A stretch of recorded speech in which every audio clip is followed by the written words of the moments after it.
Okay. So, good afternoon, good evening, all of you. Please tell me your doubt. My copy is 5:30 class because I'll speak for around 2 hours. So, in between, I will not have sufficient class. So, I'll have a coffee in 5:30 class. So, yes, I gave the example of reservation. So, what is the doubt?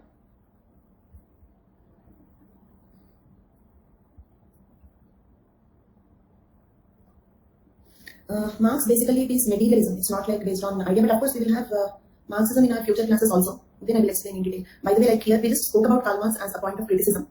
Nothing in detail about that. No, not Indian context. Okay, I'll just tell you how to write answers. Okay, so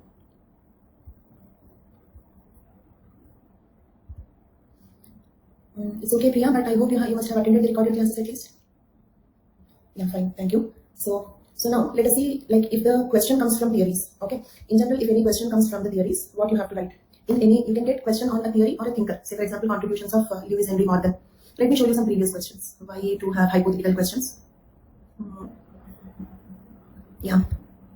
See, book is getting delayed because 15 days I could not do any work. Book is getting delayed. It may take 1 more month.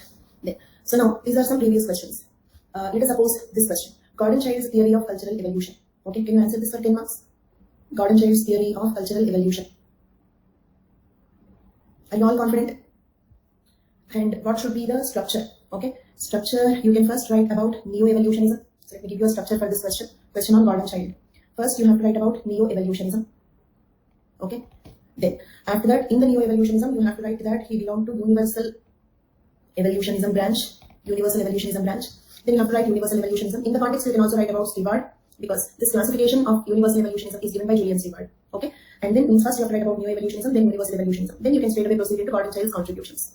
Gordon Child's contributions. Okay, so in that you can first write about his introduction. Okay, the different subheadings are the basic tenets or principal concepts. Okay, so like this, any subheading you can use: basic tenets, principal concepts. These are the 2 possible subheadings. Under that you can write about his contributions. Okay, then I'm coming to that point. Then this is first subheading, okay, in Gordon Child's contributions. And same is the structure for any answer. Then after this, you can write about the methodology. You can write about the methodology, okay. And then the third subheading after methodology is key works. Key works, that is their important books. Okay, key works or important books. Then you have to write any points of reaction or criticism, if any. Criticism, if there is any. Okay, if there is only criticism, we don't have points of reaction, it's okay. These are not compulsory subheadings. I'm just giving you the general theme how you have to write your answers in theories. Okay. Then yeah, so criticism will be the last subheading. Okay. And in between, if there is any case study, you have to write. So this is general theme. General theme. First, principal concepts. Note down if you want principal concepts or basic tenets. Basic tenets. Okay. Then after that, you can write about methodology. Methodology. Okay. And okay, in between, if there is a case study, second one will be case study if there is any. Second subheading is case study if there is any. After that, you can write methodology. Then after that, key works. Key works. Okay, any books they have written. Then finally, points of reaction or criticism. This is general theme for any question on theories. Got it? A general theme for any question on theories. If there is a straightforward question. Points of reaction means any reaction. Sometimes another thinker may appreciate. Okay, so for example, Tyler proposed something. Some other thinker may appreciate or differ or add another point. This is correct, but I'm adding this point, or may criticize. So any reaction, they can give any reaction to it.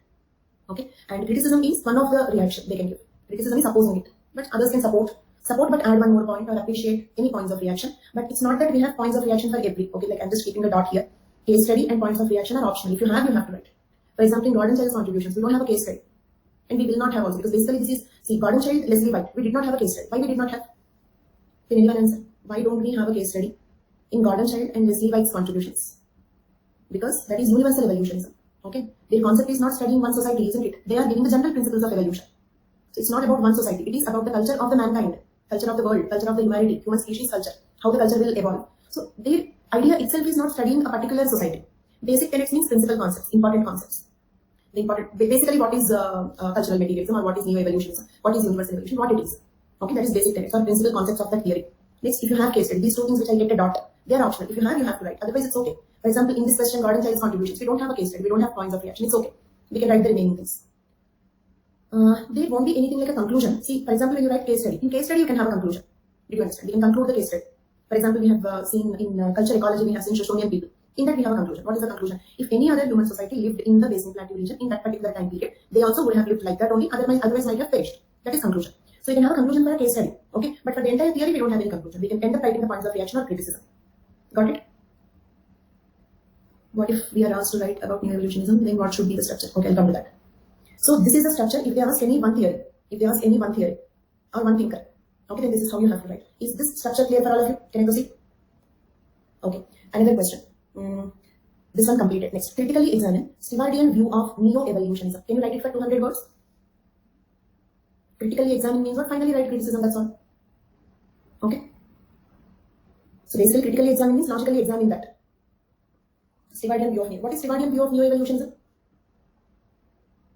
What is Stewardian view of neo-evolutionism? Cultural ecology, multilinear evolution. These are the two keywords in that. Cultural ecology, multilinear evolution. And basically I'm discussing the structure, but the notes is designed in the structure, you have to write the answer only. The notes itself is designed that way. Means in the notes you have a direct answer for this question. Okay? Just namesake I'm discussing the structure, that's all.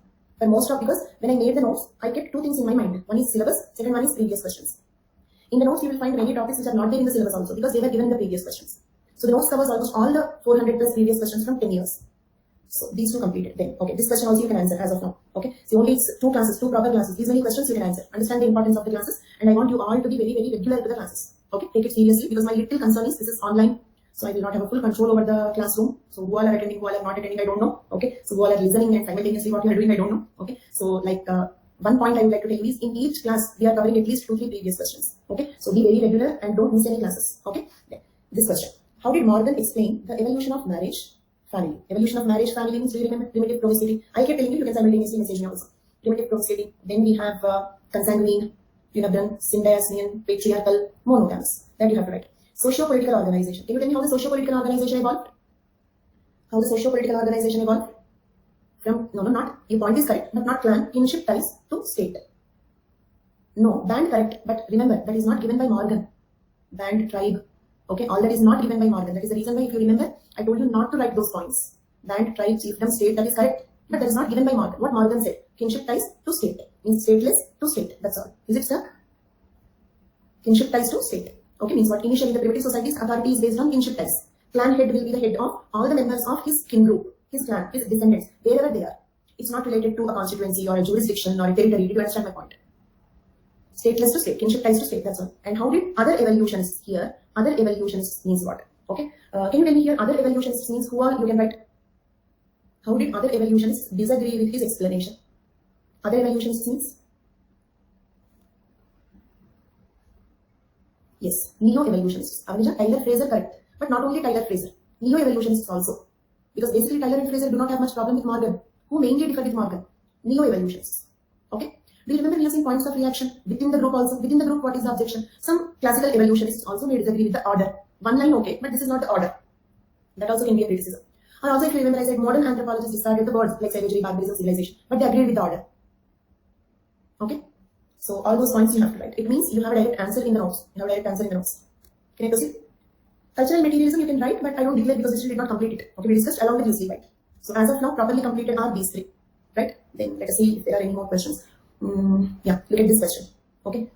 Point out the differences in the concepts of classical evolutionism and neo-evolutionism. Do you understand? Point out the differences in the concepts of classical evolutionism and neo-evolutionism. So for this, you have to write with Julian Stewart's contributions. Okay, unilinear evolution. You have to write unilinear, multilinear, universal. Unilinear, multilinear, universal. Then this one you can say classical. Okay, you can just draw it like a flowchart. Unilinear, multilinear, universal. Okay, and this one is classical. These two are neo-evolutionism. Okay, then you can make a table. You can make a table. Classical evolutionism here, neo-evolutionism here. Okay, because basically point out the differences in the concepts of classical evolutionism and neo-evolutionism. And then keep the table short. Don't write all the points in the table itself. Okay, just basically write what is classical evolutionism, what is neo-evolutionism. Just definition. Just definition. Keep the table short. Okay, then after that you can write a few more points like below the table you can write the case studies here. Okay, you can elaborate the answer. You can elaborate the answer. Okay, then actually second part of the question, which stage of prehistoric culture is known as cultural revolution by? This question is from archaeology. It's a combination question, that is Neolithic culture. Okay, then you may wonder why basically archaeology question came here. Okay, this is unit 6 theories. Why suddenly archaeology question they added to this question in theories? Because do you remember Gordon Childe was an archaeologist basically. Fundamentally, he was an archaeologist. Okay, and the Neolithic revolution word is given by Gordon Childe himself. The Neolithic revolution word is given by Gordon Childe.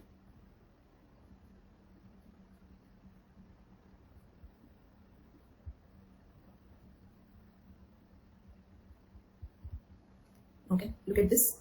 Gordon Childe, being a noted archaeologist, proposed the concept of Neolithic revolution. He compared the archaeological periods with different stages of cultural evolution. The word Neolithic revolution was given by Gordon Childe. And what do you mean by Neolithic revolution? Agriculture was invented during Neolithic period. Okay, till Neolithic period, people were food gatherers. From Neolithic period onwards, people became food producers. So that led to a revolutionary changes in their culture. It means what cave dwelling people became home dwelling people. Okay, so nomadic people became settled people. Once they become settled, kind of family, larger family units started. Everything changed with that. Did you understand? We have seen that in nomadic lifestyle, larger groups aggregation is not possible. So the culture got some revolutionary changes. Revolutionary changes means major changes, fundamental changes. Okay, so therefore he used the word Neolithic revolution. Why they had to give archaeology question here is because the word Neolithic revolution was used by Gordon Childe. Okay. So to write the second part, we need to discuss about Neolithic culture. Okay, this did not complete archaeology, so you cannot completely write this answer, but you can write the first part of this answer. Can you all write the first part of this answer? First half of the question here. Second half, we know what it is, but we need a few more details to answer that. Okay, and then these questions we partially know how diffusionism and evolutionism differ as explanations of culture change. Okay, so for this one we need to discuss diffusionism. Half of it we have completed, other half we did not complete. Okay, so we'll speak about this question once we also complete the diffusionism. And remember, there are two straightforward questions on cultural materialism, right? Remember these questions. Remember these questions. I will not show you this slide once again. Okay, but we will discuss about this question. 2019 and then 2011, 2 times. Both the times it's a 10 marker. Okay, and then so with that around 5-6 questions we will be completing if we complete cultural materialism, right? Okay, so now if you remember, we were discussing neo-evolutionism. We still did not start cultural materialism. We were discussing neo-evolutionism. In neo-evolutionism, we completed the contributions of 3 thinkers. Name the 3 thinkers. Name the 3 thinkers whose contributions we have already completed in the neo-evolutionism. Stewart, Leslie White, Julian Stewart. But in the syllabus, they have given 2 more names. Service, Sahlins. Complete names, Marshall Sahlins. Marshall Sahlins, Elman Service. So let's discuss about those 2. But actually, we have very few contributions of these 2 people. Okay, because basically they are the students of Julian Stewart and Leslie White. These 2 are the students of Julian Stewart and Leslie White. Okay, so we have a few contributions of them. Let us see what few but important. Okay, he was an American anthropologist. Sahlins' training under Leslie White, a proponent of materialist and evolutionary anthropology at University of Michigan, is reflected in his early work. He was a student of Leslie White, and in his contributions we can observe the influence of Leslie White. Got this? And in his book Evolution and Culture. Okay, remember the name of the book. In his book Evolution and Culture, he touched on the areas of cultural evolution and neo-evolution. He divided the evolution of societies into 2 types: general evolution, specific evolution. Okay, let's discuss about it. Okay, answer these 2 questions. In our culture, do we have something which is universal? Do we have a few concepts which is universal? Like monogamy is universal. Okay, family is universal. Patriarchal family is universal. Joint or nuclear, but patriarchal family is universal. Democracy is universal. We have many universal things. Then do you also agree that we have a few unique things? For example, caste system in India, unique. We don't have caste system in the other countries.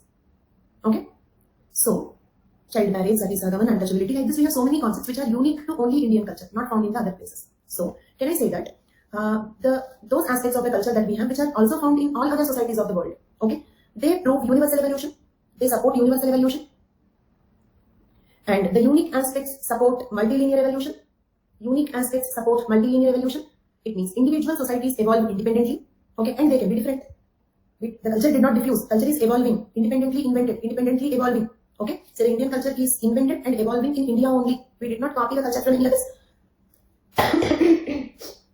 We did not copy the culture from any other society. Invented in India, evolving in India. Okay, but Indian culture can be different from the other cultures. This is multilinear evolution. Julian Stewart's theory.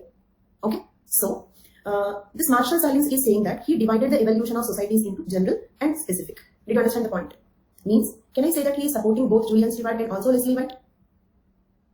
Correlate these words. General evolution, specific evolution are the words given by Marshall Sahlins. Okay, and the words that we already have are multilinear, universal. Correlate the words, mix and match.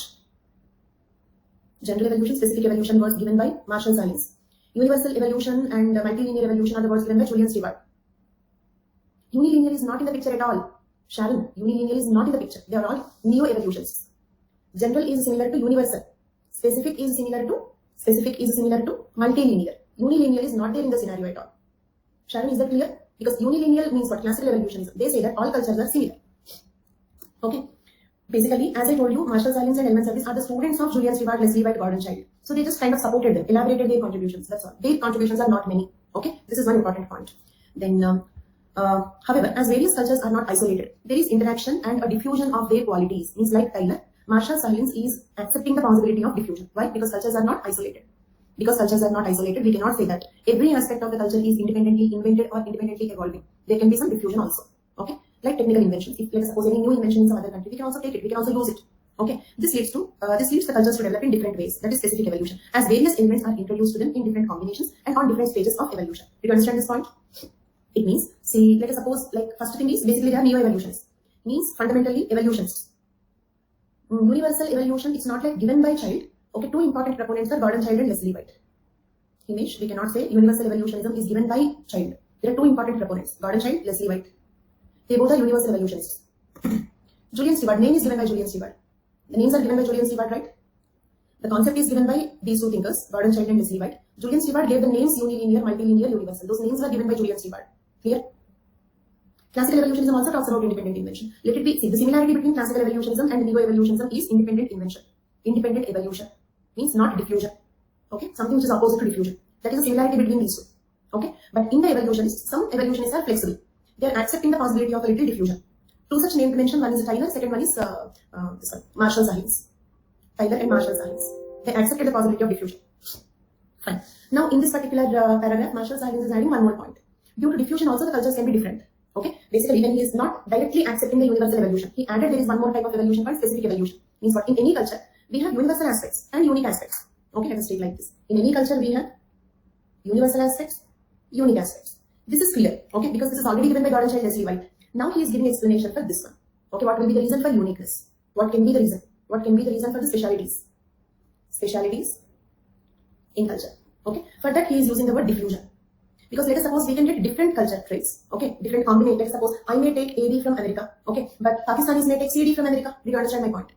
We may take AD because we like those two elements. Some other country may take two other elements. Okay, for example, if you imitate me, okay, you may imitate different aspects, right? It's not that two people who imitate me will behave alike. They can be different because they may like different aspects in my personality. Got it? So, different combination of culture traits may diffuse in different time periods. So, the cultures are special, different. This is what is the explanation he is giving for the differences. Got it? This leads the cultures to develop in different ways. That is specific evolution, as various elements are introduced to them in different combinations and on different stages of evolution. At different times, different cultural elements may come into our culture. So we all can be different. That is specific evolution. Okay? And Sahlin's first major ethnograph, its name is Mayola, Culture and Nature on a Fijian Island. This was his first major ethnographic study or a monograph. Remember the name. Okay? And his other works are What is Kinship, What is Not. This is another book. Okay, remember these two. One is Moyala, Culture and Nature of a Fijian Island. Second one, What is Kinship, What is Not. Third one, this is a collection of essays. It's not a textbook as such, it's a collection of essays. Name the collection of essays. Stone Age Economics. All of you. Name the three important literary works. Culture and Nature of Fijian Island. And What is Kinship, What is Not. Next one, Stone Age Economics. Stone Age Economics is his collection of essays. Okay. Then, so in that, substantivist economic anthropology, actually, sorry, this is his collection of essays. Substantivist economic anthropology. Substantivist economic anthropology. Okay, is a topic in which all these essays are there. Do you remember substantivism, formalism, substantivism? Formalist, substantivist debate. And what is substantivist debate? Substantivist argument. All of you? What is substantivist argument? Avinja, you are correct. Cultural relativism. Cultural relativism. Adish, correct. Primitive societies should be viewed from, cannot be viewed from neoclassical principles. Rational thinking cannot be applied to primitive societies. Neoclassical economics cannot be used to study primitive societies. Very good, very good. You all understood and remembered it. Very good. Thank you. So, basically, Marshall Sahlins was also a substantivist thinker, right? Name another substantivist thinker from our theories, from our thinkers. Malinowski. That is the reason why we discussed about Chaudhry Island case study also. Malinowski. And in addition to George Galton, all those are like only in that chapter we have seen. But among our theories, Malinowski, Marshall Sahlins are the two people who are substantivist thinkers. Okay? And Carl Polanyi, George Galton, Malinowski, Marshall Sahlins, all these are the substantivist thinkers. So, being a substantivist thinker, he wrote essays on substantivist economic anthropology. And the collection of that essays is Stone Age Economics. And the name is very obvious, isn't it? Stone Age Economics means what? Primitive economics, substantivist economics, isn't it? Stone Age Economics. And in that book, the most famous essay was The Original Affluent Society. The most famous essay. In this collection of essays, the most famous essay was The Original Affluent Society. Okay, fine. Few questions, all of you. Name the book which is a collection of essays. All of you please name the book which is a collection of essays. Are you able to hear me? Stone Age Economics, very good, thank you. These are essays on which topic? This is a collection of essays on which topic? Substantivist economic anthropology. And out of all these essays, the most important essay was The Original Affluent Society. The Original Affluent Society. Very good, very good. Means what? Original Affluent Society means what? In fact, we discussed about this. Do you remember I said, can we say that a king was very poor because I have an air conditioner? The king did not have air conditioner. So the king is poor and richer when compared to the king. Do you accept? I am richer when compared to the king. Do you accept? Also, for example, the kings did not even have a television. Okay, so today's some domestic worker, okay, is richer when compared to the king. Do you accept? No. Why no? It means the richness and poverty are not the number of goods we have. This is relative position in the society. Richness and poverty is a relative position in the society. King is the richest because he was in the topmost position in that particular time period. It's not about how many goods he had, how many gadgets he had. Did you understand? So, according to Marshall Salins, the primitive people were affluent people when compared to us. Did you understand the point? The primitive people were affluent. Affluent means what? Rich. Why rich? For example, let us take the lifestyle of Sentinelese. They don't have a scarcity. Do you agree? They don't have a scarcity. Unlimited ocean in front of them. They can catch the fish, eat whenever they want. They may have other problems, but they don't have scarcity. Agree? They neither had scarcity of resources nor had unlimited wants. No inequality. So no poverty also. Okay? No inequality, no poverty, no scarcity of resources, nor unlimited wants. So in fact, according to Marshall Salins, they are affluent when compared to us because we have scarcity. Agreed? Everybody, even Ambani is having scarcity. Did you understand my point? Everybody in their level, they have scarcity. So we are poor people. Did you understand? Everyone is having somebody else on our top, and everybody is having scarcity at our individual levels. Okay, so that is the meaning of the original affluent society. Okay, the same thing is explained in this paragraph. Stone Age economics inaugurated. Salins, persistent critic of the discipline of economics. Why Salins criticized the principle of economics? Because basically, do you remember we discussed economics, economic anthropology difference? Economics and economic anthropology difference? Economics is more closer to what? Economics as such is more closer to what? For example, in your economy subject, what you study? Do you study about substantivism? No. You study about the neoclassical economics only, formalist. Okay. In GS, when you study your economy, you're not studying substantivist economy, you're studying formal economy, the capitalist economy. Okay. So therefore, he is a critic of the discipline of economics. Marshall Salins was a critic of the discipline of economics. And he says, this is a quotation. Okay, you can remember and quote wherever it is needed. World's most primitive people have few possessions. World's most primitive people have few possessions. That's the number of things. But they are not poor. Poverty is not certain small amount of goods. Nor it is just a relation between means and ends. Means means root. End means goal. Above all, it is a relation between people. Poverty is a social status. Okay, this is one of his quotations. If there is any relativity, if it is related, you can use it somewhere. Next one. So, next contribution. Marshall Salins studied big man phenomenon. Okay, big man phenomenon. Okay, actually this also comes in political anthropology. Okay, do you remember we discussed a few stages? Band, then tribe, then you have chiefdom, okay, and then state. These are the 4 levels, right? Basically, who gave these 4 levels? Who gave these 4 levels? Look at here. Elman Service gave those 4 levels. Did you understand? Elman Service. The next thinker we are going to discuss about. Okay, Elman Service gave first one band society, then tribe society, then chiefdom, then state. Okay, and this is how it evolves. Is Elman Service basically an evolutionist? Elman Service is basically an evolutionist. So he is explaining about the evolution. In his view, the political organizations evolve in this order. The most primitive political, we need not say he is a political evolutionist, because look at here, then you say that he is an economic evolutionist. Okay, look at the other side. What about this one? So, evolutionist is enough. Evolutionists can discuss about the evolution of anything. For example, Morgan also spoke about the evolution of political organization. Okay, so we need not call Morgan as political evolutionist. Okay, so in general, evolutionist, little more specifically, neo-evolutionist. Okay, and we use the word neo-evolutionism even depending on the time period to which they belong to. So remember the point. So it may appear more similar to Tyler Morgan Fraser, but still the neo-evolutionism also because the time period to which they belong to. Okay, there. So band, tribe, chiefdom, state, and he also correlated it with economic evolution. Means the most primitive form of economy was hunting and gathering. Okay, that correlated with band society, and tribe societies are horticulture. Okay, and by chiefdom time pastoralism evolved. State societies are agricultural or maybe more evolved.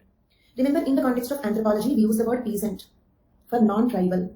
I told you this point earlier also, remember that. Peasant or agricultural society does not just mean agricultural society. That means agricultural and any stage thereafter. From agriculture onwards. In anthropological context, we have to take like that. By horticulture, in between that you should ask Elman Service. This is not my order, this is the order given by Elman Service. Probably he might have observed. In his observations, the tribal people might have practiced horticulture. Did you understand? Probably he might have said from his observations. But yes, your question is very valid. Okay, many tribes can be pastoral also. Okay, so that is what we know. But this is what Elman Service said. When you are writing about Elman Service, remember, we should not write what we know. We should not write what is correct. We should write what he said. Okay. No, basically peasant means farmer. Peasant means farmer. Okay. So, but in that is language meaning. If you go to English dictionary, peasant means farmer. But anthropological context is peasant means farmer or any stage thereafter. Okay.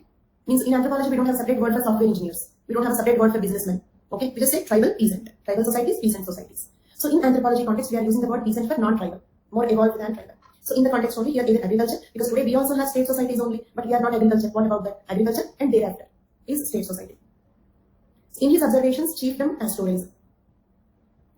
No, not according to him. Tribe is not peasant. State society is peasant, right? State society is peasant. Are these clear?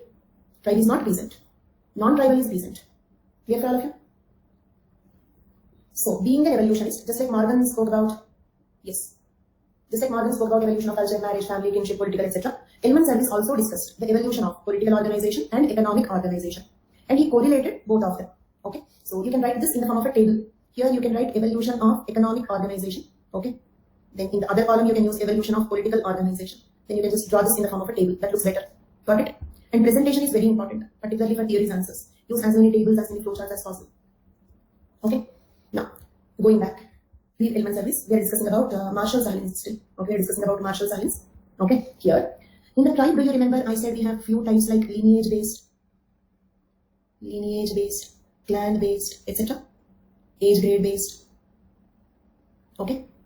Then in the tribe, the last one is big man based. Big man based. That is the last stage in the tribe. Means after big man comes chief. Did you understand? Lineage, clan, age grade based, big man based. Okay. And the complete word is Melanesian, big man based, political organization. Got it? Remember the word, remember the complete name. Why? Because this was observed in Melanesia. It was observed in the geographic region Melanesia. Therefore, Melanesian, big man based, political organization. That is the last substage in tribal. After that, chiefdom. Okay. Who gave this classification? Or not classification, who gave this evolutionary scheme? Elman Service. Right? Then, basically, this Marshall Silence and Elman Service are friends. They both are colleagues. And they both are the students of, okay, all those thinkers. Julian Stewart, Gordon Childe, Wesley White. Right? Marshall Silence, Elman Service are students of, they both are colleagues. And they both are the students of those three thinkers. Okay. And if there are any students who are joining late, maybe today or 2-3 days back, I will be starting a new batch in the month of June. So if you have time, you can consider joining in the month of June. If you feel you don't have time, okay, quickly complete the recorded classes and come to this particular stage. That's all. These are the two things. Okay. And if you have any questions from the previous classes, those who attended the recorded classes, you can ask me after the class. So that those who are not interested can leave. Okay. Fine. Now going back to Marshall Silence. Marshall Silence has studied the big man phenomenon. Okay. Can we expect completion of this batch? Completion is like, it's there in the schedule, but you have to add 15 days for it because we missed some 15 days in between. So the last day is there in the schedule. That date plus 15 will be the date of the completion. Okay. Now coming to this. Is it revised? I didn't see that any. Okay. It is not. If your subscription ends on July, take subscription on my name, use my referral code, okay, or quickly complete. These are the two options. Last lecture I have not scheduled for April. That is somewhere in the month of June, July. Not in the month of. I cannot quickly complete. Okay, because this is not only for Dream IPS, right? There are Dream IAS, Dream IRS, Dream 2022, Dream 2023. So I don't have a reason to complete it quickly. Okay. Then, so that evolutionary scheme was given by Elman Service, and then Marshall Silence studied big man phenomenon. Okay, you understood what is big man? Not completely. Big man is a stage before chiefdom. Got it till then? Big man is a stage before chiefdom. Being his friend, he is studying those two concepts. In his 1963 article, the article name is Poor Man, Rich Man, Big Man, Chief. Political types in Melanesia and Polynesia. Okay, remember the article title? Poor Man, Rich Man, Big Man, Chief. Political types. Okay, means types of political organization in Melanesia and Polynesia, the two geographic regions. Okay. In Melanesia, it is big man system. In Polynesia, it is chiefdom. So now, looking at this table, all of you answer this question. Is Melanesian big man based system comes under which stage of Elman Service scheme? Band, tribe, chiefdom or state? Very good, thank you. Okay, so Marshall Silence, being a friend of Elman Service, he is also studying the concepts that he was studying. Okay, and in this article, he was differentiating between Melanesian big man based political organization and Polynesian chiefs. Melanesian big man, Polynesian chief. What is the difference between these two? By the way, we are simultaneously completing political anthropology also. These are all the concepts we have in political anthropology. If we have completed political anthropology first, I would have told you now that it is already completed. Okay, but because this is coming now first in the order, now we are discussing it. When we discuss political anthropology, I will say that we have already discussed. Clear for all of you? Okay, and there were no big men in Polynesia means in Polynesia they observed. Okay, this is based on see how much area you can travel and you can study. Okay, let us suppose like Catherine Dow studied only in our community, but do you expect Catherine Dow to study total India? Not possible, right? So in their observation, they found big man system in Melanesia, chief system in Polynesia. In their observation, that's all. We need not take the observation to be the totality or as a fact because there are limitations for observation. How much time they can spend, how much area they can cover. Okay, they might have not observed. Does not mean that it is not there. Okay, it's the meaning of observation. Next, here in Polynesian chiefdom there was hierarchy.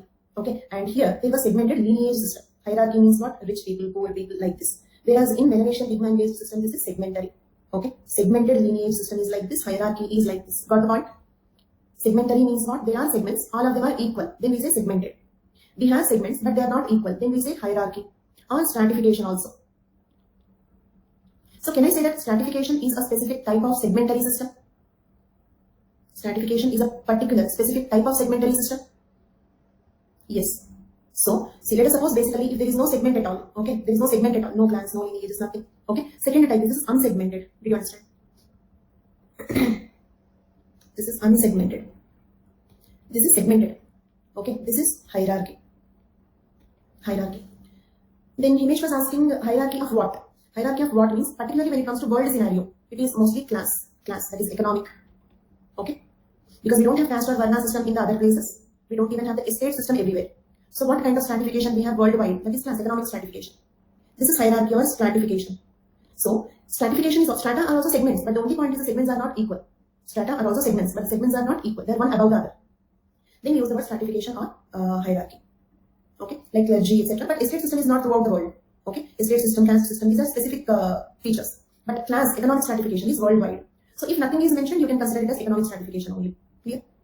See, when it comes to the authoritarian system, when they don't mention anything, it is patriarchy. When it comes to marriage, when they don't mention anything, it is monogamy. Okay, and if it is stratification, when nothing is mentioned, it is economic stratification. So first difference is this is hierarchy, this is segmented lineage. And let me tell you one more point. Why are we comparing big man with chieftain? Because big man is also a single person. Did you understand? Entire tribe will have a single chief. Single chief, single big man. One chief, one big man. This is similarity. Like Shaman. Yes. Chief is also a single person. Big man is also a single person. So the big man based political organization superficially appears to be similar. Okay, to the chieftain. Agreed? They both appear to be similar. Why? Because they were single big man. In Melanesia, the entire tribe will have a single big man. In Polynesia, the entire tribe will have a single chief. Okay. For example, if you take clan-based political organization, you can have 12 clan heads or 20 clan heads, but it is not like that. One big man. So, because it appears to be similar, we have to discuss the differences. Isn't it? Appears to be similar. So, we have to examine in detail what can be the differences. First difference is segmented hierarchy. Second difference, leadership is ascribed status. Do you remember the words ascribed status, achieved status? We discussed in the functions of the family, I remember. Ascribed status is a status that comes by birth. Achieved status is something that you earn. Okay. Chiefdom is an ascribed status. It is hereditary. It comes by birth. Chief's son is the next chief. But big man's son is not the next big man. He need to achieve the big man status. Did you understand? And how he can be the big man? By being the rich man. Did you understand? Poor man cannot become the big man. The rich man can become the big man. Okay? Poor man, rich man, big man, chief. That is the meaning of that article. Right? Next. Chiefdom was a lifetime tenure. Means once a person becomes a chief, for the lifetime he remains to be the chief of the tribe. But Melanesian big man is temporarily held. Means if another person becomes richer, then he can become the big man. Did you understand the point? If another person becomes a rich man. And how do they become rich? How do they become rich? Basically, they are kind of by marrying several women. Because if the women have herds of animals, okay, by having larger number of herds of animals, or if it is horticulture, by having more trees, okay, he can become the rich man. Usually, the richest person will become the big man. Next one, he wields power and he uses influence. Okay, what is the difference between power and influence? For example, power means what? If I have power, okay, I can say whether you like it or don't like it, you have to do that. That is called power. Whether you agree, whether you are convinced or not, you have to do that. Okay, then it is called power. For example, the government will have power. I don't want to pay the taxes, but they have power. So whether you like it or not, whether you are convinced or not, you have to pay the taxes. That is power. Got it? Second one, influence means what? Convincing you. Okay, if you means making you agree for it. Okay, it means if I don't want to pay the tax, I need not. So they have to convince me that I have to pay the taxes. That is called influence. Okay, big man is not powerful. So, like say for example, at least if they get some dispute, big man cannot settle the dispute if the parties in the dispute do not agree. Do you understand? Two people are quarreling. They are not agreeing the authority of the big man. So big man cannot interfere. Big man can interfere and settle the dispute only if they ask.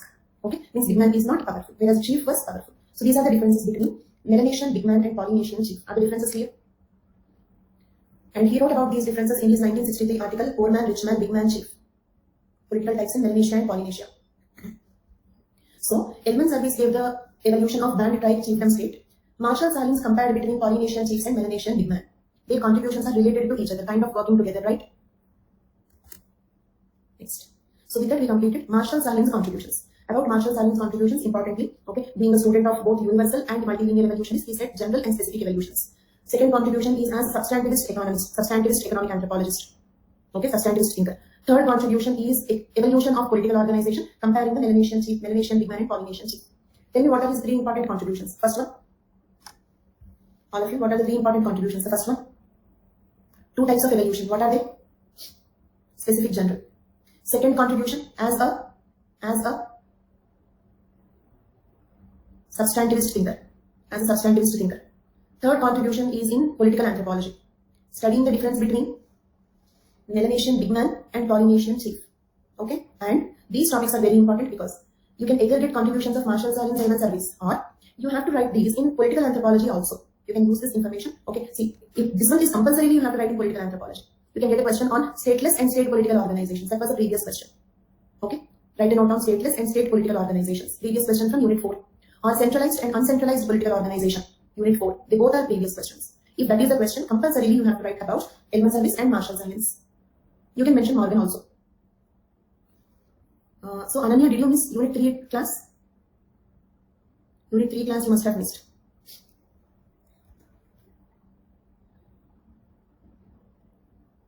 You can watch, that is a very important topic. I don't mind telling you what is substantivist thinker, but that is not sufficient. That's a very important topic. 2-3 times the question repeated. So please watch Unit 3 class. Okay. Unit 3 class was just one day before I took the break. Okay. Next. Now Edmund Service. Edmund Service, a former student of Julian Stewart. Remember Marshall Salins, Edmund Service, they both are colleagues and they both are the students of Julian Stewart, Gordon Child, Leslie White. So here there is one question. What is stateless? You tell me in this. What is stateless? All of you? Others also. There was a previous question from Political Anthropology Unit 4, stateless and state political organizations. Band, tribe, chiefdom. All the three are stateless. Did you understand? Because very clearly this is state. These three are stateless. Got it? So for that question you have to definitely mention Edmund Service and Marshall Salins also. They both are very important in political anthropology. Marshall Salins is also important in economic anthropology because he is a critic of economics. He is a critic of neoclassical economics. Strong substantivist thinker. Okay. Then, in the origins of state and civilizations, the process of cultural evolution. This is a book title. Remember all the book titles. Origins of state and civilization, the process of cultural evolution. Service said the societies used an overarching ideology to maintain social control, and that earliest government worked to protect not another class or stratum of the society but its own self. Can I say this particular statement from here to here? Earliest government worked to protect not another class or stratum of the society but its own self. Can I say this particular statement is in line with structural functionalism? Is it in line with structural functionalism? Because what is structural functionalism? If we all follow the systems, then only the systems will continue. If we do not follow the system, systems will collapse. So, religion will create a sense of dependence in it. Okay, means what? If we depend on religion, then only the religion continue. Same way, government also will create dependence on the government. If we depend on the government, then only the government continues. Isn't it? If we depend, we follow. If we accept legitimacy. What do you mean by legitimacy? If you go through the syllabus, Unit 4 syllabus to take, there are words like power, authority, legitimacy. Power, authority, legitimacy. Okay? Authority means what? Ability to influence, means ability to convince. Power means what? Forcing you. They have power to force you. You agree or don't agree, you have to do it. Legitimacy means what? Acceptance. Not legality, acceptance. Legitimacy means acceptance. Okay? Then, so, if the government is accepted, then only the government continues agree. Because we have elections. If we don't accept, a political party will not come into the power. If we accept, then only it comes into the power. And it will remain in the power only as long as we accept it. Isn't it? Any political party will come into the power only if we accept. And it will remain in the power only as long as we continue to accept. And when do we accept it? Only when we depend on it. Isn't it? When we depend on it. For example, if we feel it is useless, if we feel it cannot fulfill our needs, then it will lose its power. If the public feels that the ruling political party cannot fulfill our needs, then it will lose its power. Agreed? Britishers is a long back story. Every 5 years the same thing happens. If we do not continue to depend on them, if we do not continue to accept them, they lose the power. A new party comes into the power. Right? say presently there is a lot of dissatisfaction towards the government because in this particular time period permitting the Kumbh Mela, okay, not being to the rescue of the people as much as expected. So first time after a very long duration, there is some negative wave towards the ruling party now, right? Okay, so this is how, that is what is legitimacy, dependence, acceptance and all that. So earliest government worked to protect not another class. Means in general we study what is the function of the government, what is the function of the political organization, is governing the public, taking care of them, fulfilling their needs. This is what we think, right? But how a political organization came into existence? Okay, do you think somebody might have, let us suppose, like, remember this evolution also, don't assume democracy first. This is the evolution. If you observe, this is the evolution. Do you think somebody wanted to become a chief or a king to protect the society, or he wanted to enjoy the power? Generalization, not about you. Maybe if you become a prime minister, maybe you are becoming a prime minister only to save the society, accept it. But generally what happens? They want to be powerful, so they come into the power, right? So, do you agree with this statement as a generalization again? Because we have very high opinions about our own selves. Okay, you may feel that you want to become an IAS officer just to serve the society. Very good. Okay, but we are speaking about others because we have very high opinions about our own selves. Okay, if it is a point of generalization, then the earliest government worked to protect its own self, not others. Okay, a king wanted to protect himself, not the others. And they had to protect the public because then only they will accept their authority. Clear? A king had to protect the public also. Why? Why he had to protect the public? Because then only he will be legitimate. Otherwise, he is not legitimate. Okay, then in element service gave a fourfold scheme. Okay, this is what is the fourfold scheme. Service believed that civilizations that fell were adaptive failures to a changing environment. Okay, according to element service, why some civilizations fell? For example, why Indus Valley civilization collapsed? Why does a civilization fall apart? The reason is adaptive failure. Things are changing. Okay, for example, in the case of Indus Valley civilization, the river flow direction changed, rainfall patterns changed. They could not adapt to the changing environment. Okay, so that is the reason for the falling apart of civilizations. They suffered from a kind of failure of bureaucratic governance. Okay, you might have heard Indus Valley civilization did not have a strict monarch. Did you study that? On what basis we can say? Because there were no palaces, there were no huge constructions. All homes are roughly similar. Based on those observations, we could say that Indus Valley civilization did not have. Citadel is only an elevated portion, but on that also there is nothing like a palace. Citadel is an elevation portion of the city. Okay, that's not a palace. So basically, because of there is no kind of failure of governance, means what? When the things are changing, okay, there was nobody probably. Okay, we don't know, everything is a guess. Probably there was nobody to direct what to do. Okay, how to change. So one theory suggests that they have migrated to different places. Means it's not that they all died. They got migrated to different places. Okay, instead of one particular place, a civilization. Okay, so this is what happens when there is a failure of bureaucratic governance. So this predicts that China's modern civilization, newly industrializing in 1975, when the book was published, may one day supersede the United States due to American dependence on fossil fuels. Okay, this is element service prediction, which appears to be a reality, right? And Marshall Science and element service, they both were the students and colleagues of both White and Stewart. They combined both the approaches by recognizing two kinds of evolution: specific evolution, general evolution. Specific evolution is like Stewart's multilinear evolution. General evolution is like Leslie White's universal evolution. This I already explained, but this I explained in Marshall Science contributions. Same thing is done by element service also. Means they have made this classification together. Okay. Marshall Science, element service together divided the evolution into two types: specific evolution, general evolution. Clear for all of you? So with this we completed neo-evolutionism. Neo-evolutionism completed. Two theories we have completed: classical evolutionism, neo-evolutionism. And remember, there were two 10 marks questions on cultural materialism. The next theory we are discussing is cultural materialism. I have chosen cultural materialism to be the next because this is closely related to universal evolution branch of, not only universal, multilinear and universal. That is neo-evolutionism. Neo-evolutionism and cultural materialism are very, very similar. Never asked thinker. There is nothing like that. All thinkers are covered. Most asked, I can tell you, Levi-Strauss, and then symbolic interpretive theory. That is topmost, most frequent, symbolic interpretive theory. Never asked, we don't have. Most asked question is symbolic interpretive. So there is no specific criticism on Marshall Science and element service. For example, for Marshall Science, you can write formalist thinkers are the critics. For Marshall Science, formalist thinkers, because basically he is a substantivist thinker. Okay, and I don't expect a question particularly only on these two thinkers, but you can get questions from political and economic anthropology. In that context, they are very important. Marshall Science and element service are more important for Unit 3, Unit 4 than Unit 6. Got it? Now, cultural materialism. Marvin Harris. Before we discuss the contributions of Marvin Harris, let us see one of his quotation. Every theory presented as a scientific concept is just that. It's a theory that tries to explain more about the world than the previous theories have done. It is open to be challenged and being proven incorrect. Okay, this is what I told you before we started the theories. Theories are not facts. Okay, they are just trying to explain the things, and it is open to be challenged and being proven incorrect. Any theory can be proven incorrect. Any theory can be challenged. Theories are not facts. Okay, theories are just means. They just mean that the thinkers are trying to explain you something. That's all. Will be soothing because we will get confused between all these theories, which one to believe and all that. So when one of the thinkers says this will be soothing. Neo-classical evolutionism, we start. I will discuss that question. I think there was one such question. We will discuss it. Okay. Now, Marvin Harris was an American anthropologist. He coined the word cultural materialism. The word cultural materialism was coined by, the word was used by Marvin Harris. And where did he use this word for the first time? In his 1968 textbook, The Rise of Anthropological Theory. Okay. In which book did he use the word cultural materialism? The Rise of Anthropological Theory. Okay. And this cultural materialism started as an expansion on Marxist materialism. I told you this point. Materialism was first pioneered by Marxist thinker, Karl Marx and Marxists. First materialist thinker, kind of Marx.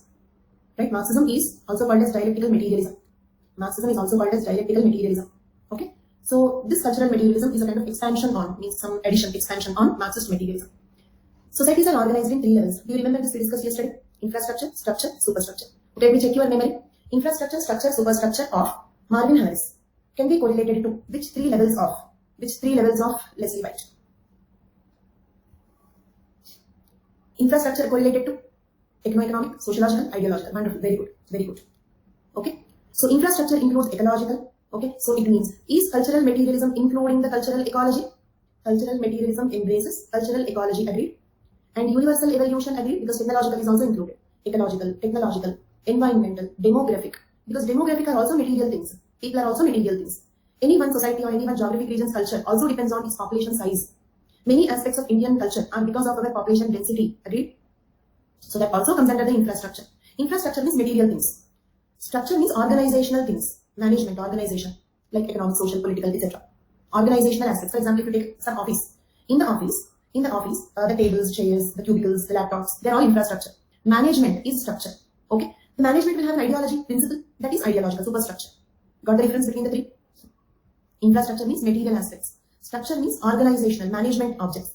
How the system is organized, managed. Structure, superstructure means ideology behind. Everything will have an ideology. For example, the political party will have an ideology. That is ideological.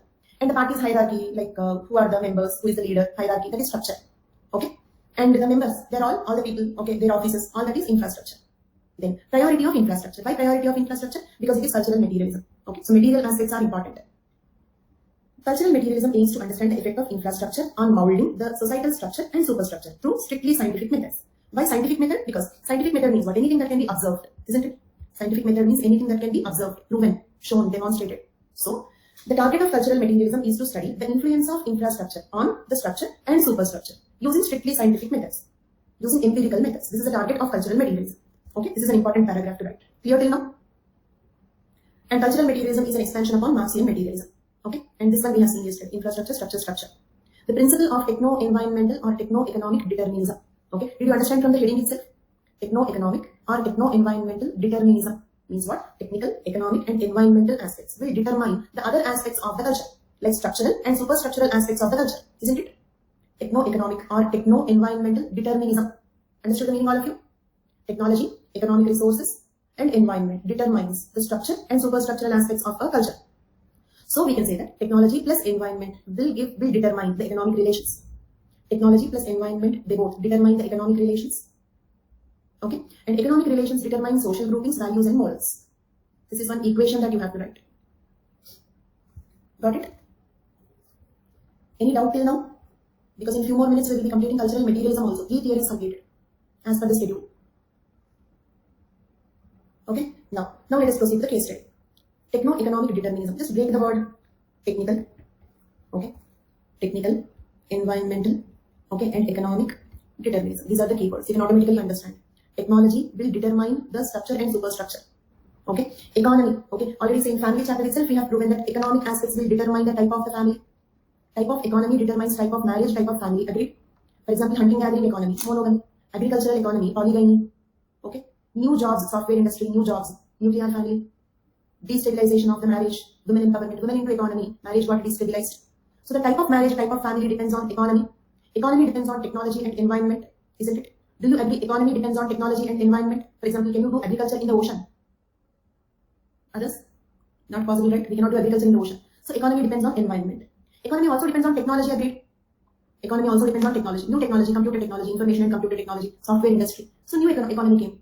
Okay, new types of occupations came. Because of the new types of occupations, the type of family is changing. So, technology plus environment, they both determine the economic relations or economy.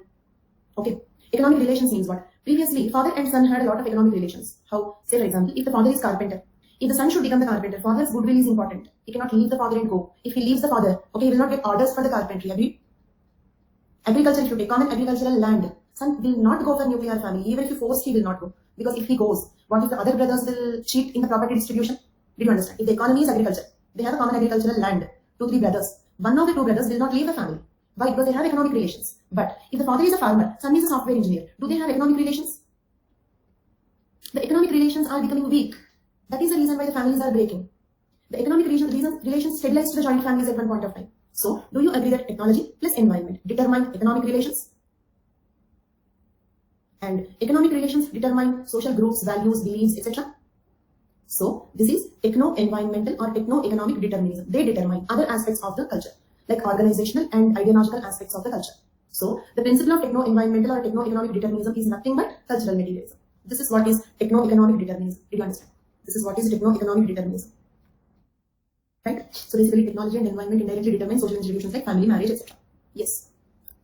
Not only family, marriage, political organization also. For example, if the economy is hunting gathering, then the society size will be small. Then a chief can control the tribe. Okay. But if economy is modern economy, neoclassical economics, okay, can one chief, do you think can one chief control today's single person or one king control present day India? Is monarchy possible in present day India? Why no? Why no? Can I say because of technological advancement? Yes. See, for example, technological advancement, science and technology advancement, medical advancement, death rate decrease, population increase. So one king cannot control such a huge population. Plus, technological diversification means different occupations are there. Okay, different kinds of occupations. Is it clear? So we need different branches in the ministry. Agree? Different ministries for different fields. Why? One minister cannot have knowledge over all these types of economic aspects. There is a lot of specialization, diversification. How this much diversification came? Because of the technological advancement only. So because of technological advancement, diversification happened, population size increased. So it is not monarchy, it is democracy. Accepted? So techno-economic or techno-environmental aspects determine not only marriage, family, economy, political, every organizational aspect of the society's structure and ideological aspects of the societies like ideas, values, beliefs, etc. That is nothing but techno-economic determinism. Okay. We have to discuss the methodologies, but we will come back to it. Let us first complete the case studies. One case study is India's sacred cow. Okay, and we have already completed it. India's sacred cow. This is one case study, we have already completed it. Okay. Cow provide number of resources like oxen for agriculture, cow dung for cooking fuel. Okay. A dung equivalent to 45 million tons of coal is burned annually in India. Okay, these are some points to remember. Cow dung equivalent to 45 million tons of coal is burnt annually in India. Okay, and then we have cow dung as fertilizer. About 340 million tons of cow dung is being used as manure annually. And we do not eat beef. Cattle can die naturally. And see, in Hinduism, do anybody consume beef? Do anybody consume beef? Wrong answer. They consume. Untouchables consume beef. Untouchables consume beef. Okay? Not rarely. Commonly they consume. Okay, but cow slaughter is prohibited. They don't slaughter the cattle. What happens is, like when the old cattle die, the dead body is sent into the untouchable streets. They will distribute that beef and eat. No, not only in Kerala. Many places. In AP also. Many places. But not higher caste. Not even Sudras. Not Brahmin, Kshatriya, Vaishya, Sudra. Ati Shudras. Ati Shudras, that is untouchables. SCs, they consume beef. In English. That's common, but not rare, definitely. Okay. How common may depend on the region. Okay, but definitely not rare. But they also, it's not like they should not kill the cow to eat it. But if they naturally die, what they do? In the villages, in rural India, the higher caste streets are different from the lower caste streets. Did you observe it? Do you have a rural background? The streets in which Brahmins and higher caste people live. And usually the untouchables live in the outskirts of the village. Okay. So, they send these animal carcasses to those places, they distribute it and eat. That is what happens. They should not kill the cow to eat the beef. In Hinduism, that is prohibited. Okay, invariably that is prohibited. Okay. So, although Hindus do not eat beef, cattle can die naturally, or older cattle are butchered by non-Hindus or lower caste Hindus, which provide them much needed proteins. This is how the cow helps a lot. And moreover, the cow's litter size is less. So, the cow slaughter became a sin in India and cow worship became a common practice in India. And he wrote a book also, look at this, in 1966, Cultural Ecology of India's Sacred Cattle, Current Anthropology. This was a book he has written. Not only a case study, he wrote a book on India's sacred cattle. Not only in North India, North, South, everywhere, but definitely it is not rare, okay, but I don't know how common it is because it depends on different places, but not rare. So he wrote a book on the India's sacred cattle. Clear? In North India, cow is a little more sacred. I agree. Next. Next subheading, his important works. Culture, People, Nature, an Introduction to General Anthropology. The Rise of Anthropological Theory, History of Theories of Culture. Cannibals and Kings, Origins of Culture. Cultural Materialism, The Struggle for a Science of Culture. These are his important books. Clear? Okay, now let me give you one more case study. This is not a case study done by Marvin Harris, but it will also support or prove cultural materialism. This is interesting case study. Okay, like feminism. So, Maxine Margolis case study. This case study was done by Maxine Margolis. Case study for cultural materialism only, but not by Marvin Harris. This is a case study by Maxine Margolis. And what is the case study title? The study of women's role in the post-World War II United States. The study of women's role in the post-World War II United States. That is a case study title done by Maxine Margolis in support of cultural materialism. Clear till now? Now let me explain. See, before World War II, the women were not in the workforce. Women were not in the workforce. Women were confined to the kitchen, confined to the home.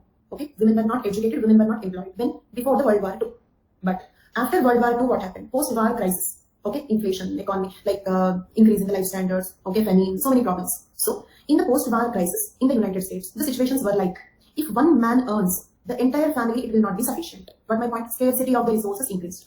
One man's income would not be sufficient. So, according to Maxine Margolis, it is not a feminist idea that women should be employed. It is a material requirement that forced them to be employed. Did you understand? Cultural materialism, not idealist, materialist. For example, if I say, okay, answer these two questions. If I say an idea, a feminist idea that women also should have equal power, okay, equal opportunity for education, equal opportunity for employment. This is an idea. Feminism is an idea. Ism is an idea, isn't it? So feminism is responsible for the women education and employment. Okay, options: idealist, materialist. Which one? Feminism is responsible for women education, women employment, women empowerment. Idealist, wonderful, very good. You are understanding it very good. Next. It is not an idea that women should have equal opportunities, but material situations forced them to enter into the workforce because women who were not educated, women who were in the homes were not organized. Agreed? They were not organized. Even if one woman get an idea of equal opportunity, that is useless. Once the material situations forced them to come out, forced the families to send them out. Did you understand? Earlier men did not want to send the women out. But in the post-war crisis, they were forced to send their women out. Okay? Then the women got organized. For any idea to get realized, we need organization. Agreed? They should get organized.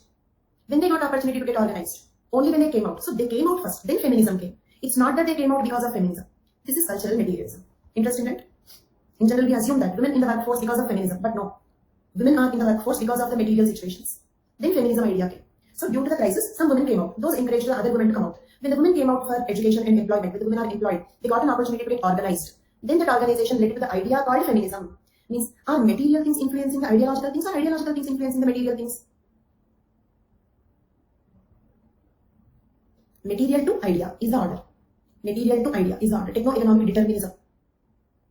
Cultural materialism. They both roughly mean the same. Cultural materialism, techno-economic determinism. Okay? Then, methodology. You know, epistemic. You guess and tell me among etic and emic. Okay? What will be the method of cultural materialism? It can be considered after they were forced to come out. Yes. But they came out because of the material needs. So, techno-economic determinism. Okay? Cultural materialism. Etic. That's all. Okay? Etic and emic. Cultural materialism focuses on how emic of thought and behavior of a native population are the result of etic processes. Got it? Etic will determine emic. Etic means material things, observable things. Etic will determine emic aspects. So their idea is to study the etic things. And what are the etic things? Ecology, technology, etc. That is their methodology.